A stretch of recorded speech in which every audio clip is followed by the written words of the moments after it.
नमस्कार, मैं हूं निरंजन कुमार। DWN न्यूज में आप सभी का स्वागत है।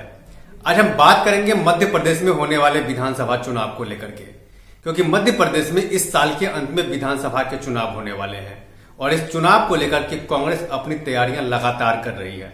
लेकिन मध्य प्रदेश में कांग्रेस में एक बड़ा बदलाव देखने को मिला है और ये बदलाव ये है कि मध्य प्रदेश कांग्रेस जो है वो सॉफ्ट हिंदुत्व के जरिए मध्य प्रदेश में सत्ता पाना चाहती है और इसको लेकर के लगातार हनुमान कथा, शिव कथा करवाया जा रहा है। ये वही कांग्रेस है जिसको लेकर के लगातार आरोप लगते रहे हैं कि कांग्रेस जो है वो हिंदुत्व के खिलाफ है, हिंदू के खिलाफ है। लेकिन मध्य प्रदेश कांग्रेस जो है, खास करके कमलनाथ, वो लगातार अपने राज्य में, अपने इलाके में हनुमान कथा करवा रहे हैं, शिव कथा करवा रहे हैं। एक महीना पहले की बात है, छिंदवाड़ा में कमलनाथ ने बाबा बागेश्वर को बुलाया था। बड़ी जोर शोर से वहां पर हनुमान कथा करवाई गई थी। उन्होंने हनुमान जी की मूर्ति की भी स्थापना की थी, जिसको लेकर के तमाम सवाल हुए थे कि चुनाव जब शुरू हुए हैं तो कांग्रेस अब हिंदुत्व के रास्ते पर चलने लगी है। ये बताने की कोशिश करती है कि वो हिंदू के खिलाफ नहीं है, जबकि कांग्रेस हमेशा हिंदू के खिलाफ रही है। ये आरोप कांग्रेस पर लगे थे विपक्षी पार्टियों के द्वारा।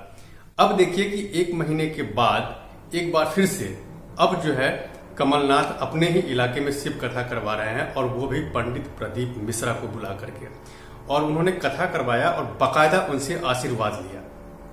यही चीज कमलनाथ ने बाबा बागेश्वर को बुलाया था तब उन्होंने कथा करवाई थी और उस कथा में बहुत भीड़ जुटी थी। और कमलनाथ अक्सर ये कहते भी रहे हैं कि वो किसी के खिलाफ नहीं, चाहे हिंदू हो चाहे दूसरे धर्म के लोग हों, वो हर धर्म के लोगों का सम्मान करते हैं। इसीलिए वो चुनाव में ये कथा करवा रहे हैं। लेकिन इस बात को लेकर के बीजेपी लगातार वो कोसती रहती है कि भाई जब चुनाव नजदीक आता है उसके बाद ही आप कथा करवाते हैं, लेकिन उसके बाद आप हिंदुओं को भूल जाते हैं। आप देखिए जिन जिन लोगों को इन्होंने बुलाया है कथा करवाने के लिए, चाहे वो प्रदीप मिश्रा हो या फिर बाबा बागेश्वर हो, ये दोनों जो कथावाचक है, ये दोनों ऐसे हैं जिनके खिलाफ कांग्रेस पार्टी के कई नेता रहे हैं और बड़े मुखर होकर के इनके खिलाफ उन्होंने बोला भी है। लेकिन इसके बावजूद कमलनाथ जो है इन दोनों को अपने यहां बुला करके और कथा करवाया है। बाबा बागेश्वर से हनुमान कथा करवाया, उसके बाद पंडित प्रदीप मिश्रा को बुला करके उन्होंने अभी शिव कथा करवाया है।